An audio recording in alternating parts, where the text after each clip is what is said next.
నా అదృష్టం బాగుండి నేను రాయవలసిన మొదటి పాట నేను సినిమాలో రావడానికి వ్యతిరేకిని. ఎందుకంటే సినిమాలో పాటలు నేను ఇప్పుడు ఎక్కువగా వినలేదు అంత మునుపు. ఏదైనా పాట నా చెవిని ఆకట్టుకుని నా మనసును ఆకట్టుకోవాలంటే అందులో ఏదో ఒక అర్థం ఉండాలి, ఒక సౌందర్యం ఉండాలి, ఒక కవిత ఆత్మ ఉండాలి. కవితాత్మ అని పెద్ద మాట మాట్లాడడం అంటే కవిత్వానికి మామూలు మాటకి ఒకటే తేడా. మామూలు మాట మనం ఏమనదలుచుకున్నామో అదే దాని అర్థం. కవిత్వంలో పరిభాష మనం అనలేకపోయిన దాన్ని అనడానికి చేసే ప్రయత్నాన్ని కవిత్వం అంటాం. ఒక ముక్కలో చెప్పుకోవాలనుకుంటే నేను ఏదో చెప్పాలనుకుంటున్నాను, ఏదో టీ తాగాను, బాగుంది, తీగా ఉందంటే ఎలా తెలుస్తుంది అవసరానికి? నాకు ఏమనిపించింది అది చెప్పలేను నేను. దానికి నేను ఆ టీ తాగుతుంటే ఆ పగలు కక్కుతున్న వాహ్ తాజ్ అలాంటి ఏవో కొన్ని మాటలు అనడం మూలాన నా ఎక్స్ప్రెషన్ కానీ నా మాటలు కానీ అవి విన్న వాళ్ళకి దాదాపు నాకు కలిగినటువంటి అనుభూతి కలిగితే అది నేను కవిత్వంలో ఎక్స్ప్రెస్ చేసినట్టు అని మామూలు పరిభాషలో సింపుల్గా చెప్పుకున్నాం.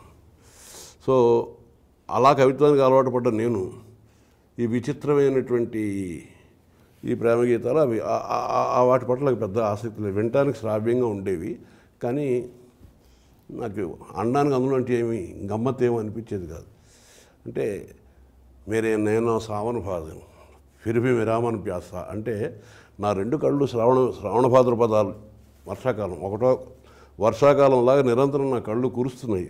ఫిరిపి విరామన ప్యాస అయినా నా మనసు దాహంతోనే ఉంది. ఇలాంటి అర్థాలు ఉండేటువంటి కొన్ని హిందీ పాటలు ఉర్దూ పాటలు అవి నేను ఎంజాయ్ చేసి అవే పాడుకుంటూ ఉండేవాడిని. అలాంటి వాడిని నాకు పాట రాయవలసిన తప్పని పరిస్థితి ఒకటి క్రియేట్ అయింది. వచ్చిన తర్వాత విశ్వనాథ్ గారు నాకు అవకాశం కూడా అలాగే ఇస్తూ మీకు సినిమా పాట అంటే ఏమిటో తెలీదు, పల్లవి అంటే ఏమిటో తెలియదు, చరణం అంటే ఏమిటో తెలియదు, ట్యూన్ అంటే ఏమిటో తెలియదు. కాబట్టి ఈ రెస్ట్రిక్షన్స్ ఏమీ లేకుండా ఈ సినిమా కథలో ఒక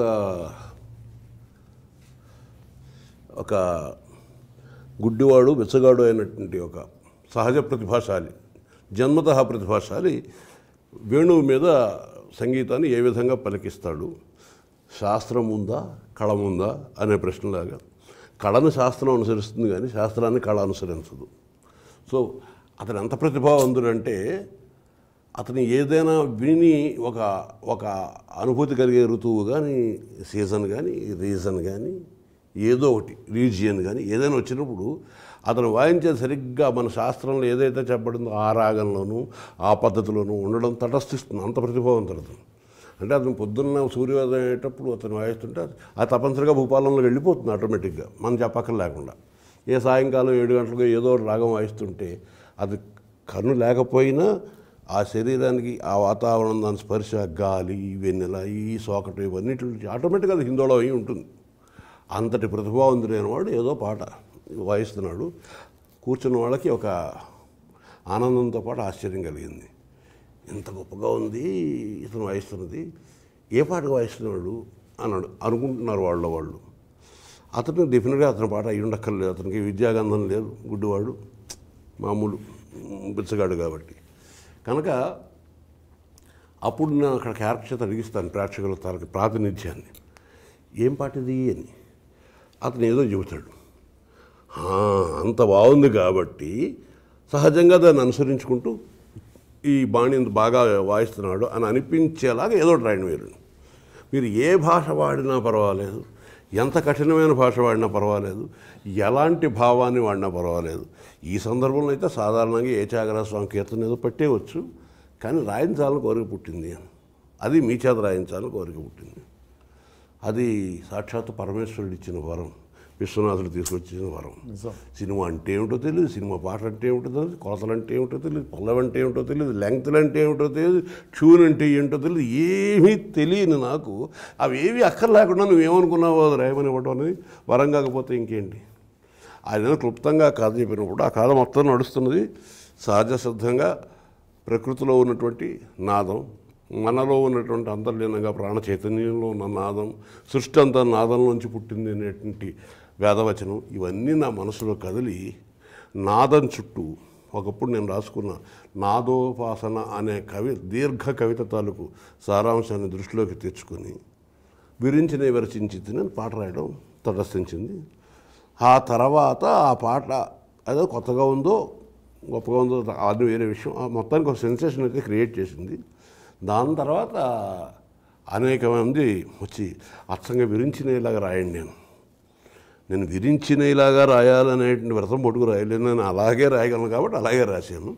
ఆ తర్వాత వీళ్ళందరూ యుగళ గీతాలని ఉంటుంది ఒక విచిత్రమైన ప్రక్రియ.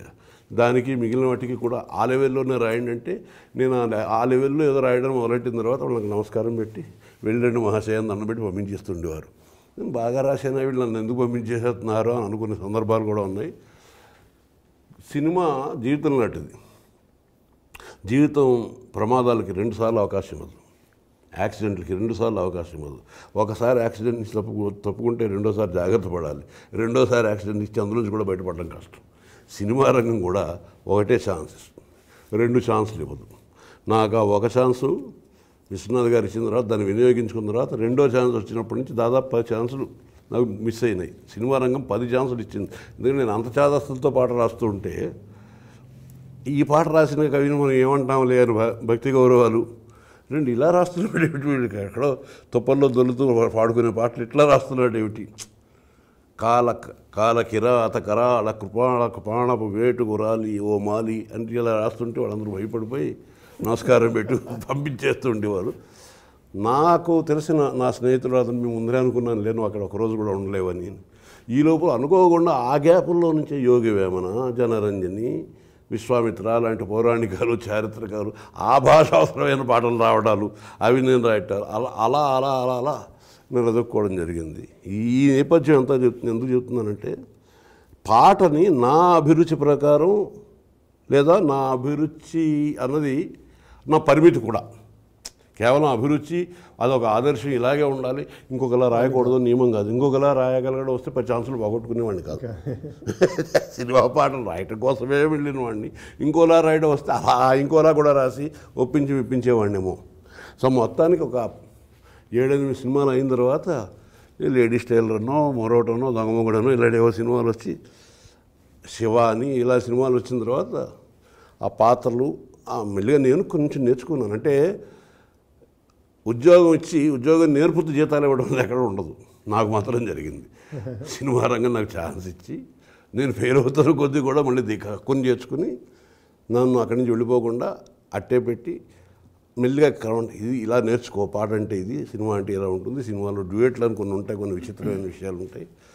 అది నువ్వు అనుకునే భావాలతో సరిపోదు, దానికి బాణీలను ఉంటాయి, అది పాడేవాళ్ళు అంటూ ఉంటారు, అక్కడతో కూడా ఆగదు, దాన్ని సినిమాగా చూపిస్తారు, చూడాలి కూడా. పాట వినడంతో సరిపోదు, విన్న తర్వాత చూడాలి కూడా. ఆ చూడడం కూడా ఒకళ్ళిద్దరు పాడితే అసలు చూడడం కాదు, వాళ్ళు వెనకాల ఎవరెవరో ఎందుకో ఆడుతుంటారు, అది కూడా చూడాలి మనం. ఇవన్నీ చూస్తూ అసలు కథలో అది ఎందుకు కూడా పాడుతున్నారో, వాళ్ళు ఎందుకు అలా వెనకాల డ్యాన్స్ చేస్తున్నారో తెలియని అయోమయం కూడా ఉంటుంది. ఇవన్నిటితో పాటు సినిమా దృష్టిలో పెట్టుకుని రాయాలి అని సినిమా పరిశ్రమ నేర్పింది. నేర్పిన తర్వాత అప్పటికి నాకు రాయగలగడం రాయలేకపోవడం అనే పరిమితులు అలాగా ఉన్నాయి. కాబట్టి వీటన్నిటినీ అష్టావధానంలో నిషిద్ధాక్షరి అంతే ఇట్లాంటి నిబంధనలు ఎలా ఉంటాయో ఆ నిబంధనలుగా భావించుకుని పాటలు రాయటం మొదలు పెడుతున్నప్పుడు నా చిన్నప్పటి ప్రశ్న నాతో పాటు ప్రయాణం చేసుకుంటూ వచ్చింది.